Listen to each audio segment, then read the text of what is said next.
Welcome to People in Time from the Department of History at Lancaster University, where we introduce you to historical figures from our research and teaching that help us to see the other side of history.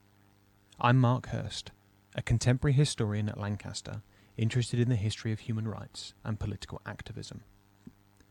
I'd like to introduce you to one of the anonymous, balaclavaed figures who make up the Russian activist group Pussy Riot. On the 21st of February 2012, an unusual incident occurred in Moscow's Cathedral of Christ the Saviour, a huge church on the banks of the river Moskva, a short walk from the Kremlin.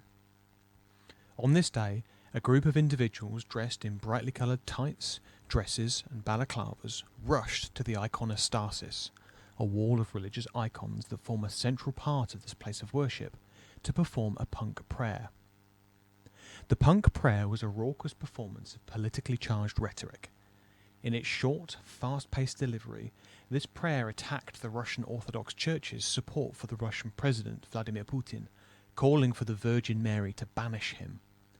Its refrain of Sran Gospodня, which roughly translates as holy shit, was particularly offensive for many, especially coming in a church. For this performance, 3 members of Pussy Riot, the group that performed this punk prayer, were arrested and put on trial accused of hooliganism motivated by religious hatred. 2 of them, Maria Alyokhina and Nadezhda Tolokonnikova, were found guilty and sentenced to 2 years in a prison camp. In this camp, Alyokhina and Tolokonnikova were forced to work and complained of being abused by prison officials. Tolokonnikova even went on hunger strike in protest at her human rights being violated.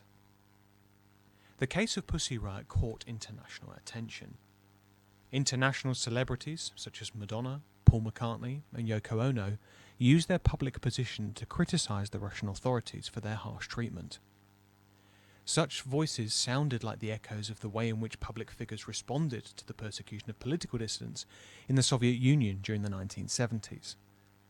Indeed, in her closing statement during the trial, Alyokhina noted the historical parallels between Pussy Riot and those who protested against the authoritarian Soviet regime. She noted, "It is very strange that in their reaction to our actions, the authorities completely disregard the historical experience of dissent. How unfortunate is the country where simple honesty is understood, in the best case as heroism, and in the worst case as a mental disorder," the dissident Vladimir Bukovsky wrote in the 1970s. In this quote, Alyokhina rightly argues that in order to understand contemporary dissent, one needs to understand its history. Indeed, Russian history is arguably shaped by moments of political opposition.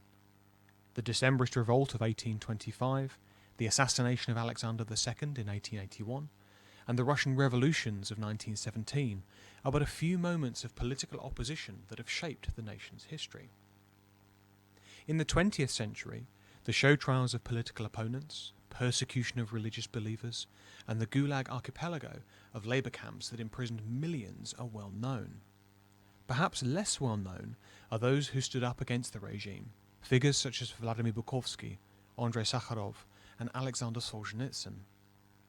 Whilst they were punished for this in a variety of ways, their political truth carried great strength in the face of a regime telling them repeated lies. The Nobel laureate Alexander Solzhenitsyn captured the essence of this power, noting that one word of truth shall outweigh the whole world. Whilst it is easy to see Pussy Riot's punk prayer as little more than a song and dance, it was undoubtedly a way by which members of the group told their truth. Pussy Riot were drawing on a tradition of dissent going back many generations, a protest that clearly echoed in the halls of the Kremlin. In order to fully understand the impact of this protest, we need to put it into historical perspective, something which might more fully explain the impact of this balaclavaed figure.